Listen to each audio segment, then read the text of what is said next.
खेडच्या हिंगलाज मातेचं हे मंदिर. खेडच्या हिंगलाज मातेच्या या मंदिरासंदर्भात अशी कथा सांगितली जाते की श्री हिंगलाज देवीचं मंदिर हे हिंगोली नदी तीरावर मकरान पर्वताच्या टेकड्यावर आहे. पर्वताच्या एका खडकाच्या कपारीत लांब अंतरावर देवी वसलेली आहे. या ठिकाणी श्री डोंगरपुरी महाराजांची समाधी आहे. डोंगरपुरी महाराज देवीचे निस्सिम भक्त होते. 95 वर्ष देवीची वारी केल्यानंतर शरीर थकल्यानं त्यांनी देवीलाच आपल्या नगरात येण्याचं आमंत्रण दिलं. डोंगरची तयारी दर्शवली, मात्र एका अटीवर. देवी म्हणाली, मी तुझ्या मागे येईल, पण तू मागे वळून पाहिलं तर मी त्याच ठिकाणी स्थिर होईल. डोंगरपुरींनी देवीला होकार दिला आणि ते निघाले. त्र्यंबकेश्वर नाशिक मार्गे कारसा गावी अर्थात खेड गावी येऊन थांबले. त्यावेळी त्या ठिकाणी अतिपर्जन्यवृष्टीने विनिता नदीला महापूर आलेला होता. त्यामुळे अशा परिस्थितीत पुढे कसं जायचं या द्विधा अवस्थेत डोंगरपुरी महाराजांनी देवीकडे पाहण्यासाठी थोडीशी मान वळवली आणि देवीचा दिव्य प्रकाश त्याच जागी स्थिर झाला. त्यानंतर डोंगरपुरी महाराजांनी ग्रामस्थांच्या मदतीनं देवीची त्याच ठिकाणी प्राणप्रतिष्ठा केली. डोंगरपुरी महाराजांनी पाकिस्तानमध्ये जाऊन देवीची पायीवारी केल्यानंतर 1227 मध्ये देवीला प्रसन्न करून खेडे उगाव या गावी घेऊन आले. त्यानंतर हिंगलाज मातेला या ठिकाणी बरेच भाविक येत असतात.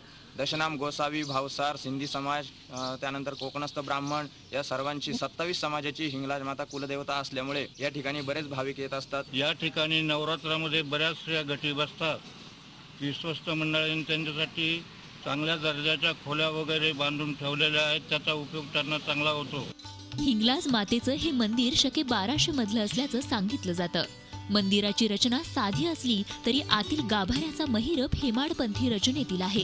त्यावर 2 चबुतरे आणि खाली आसन चौरंगी प्रतिरूप आहे.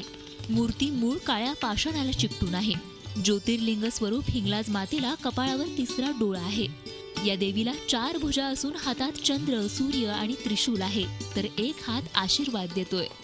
मंदिराला 2 पूर्व आणि उत्तर अशी 2 प्रवेशद्वार असून दोन्ही प्रवेशद्वारांवर सिंह प्रतीक आहे. देवीला जरीची ओढणी, लापशीचा नैवेद्य तसंच फळं अर्पण केली जातात.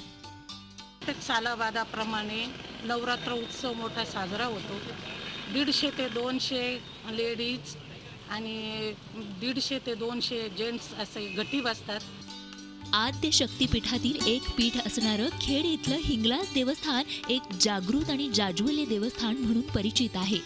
आश्विन नवरात्रात घटस्थापनेनंतर येणाऱ्या पहिल्या बुधवारी देवीची यात्रा भरते. देवी दर्शनाआधी डोंगरपुरी महाराजांचं दर्शन घेण्याची इथे प्रथा आहे. नवरात्रोत्सवात 9 दिवस भाविक इथे घट बसवतात. तर अशी ही हिंगलाज देवी नवसाला पावणारी देवी म्हणूनच भाविकांची श्रद्धास्थान आहे. चेतन कोळससह bureau report, Zee media, Yeola. Zee 24 तास रहा एक पाऊल पुढे.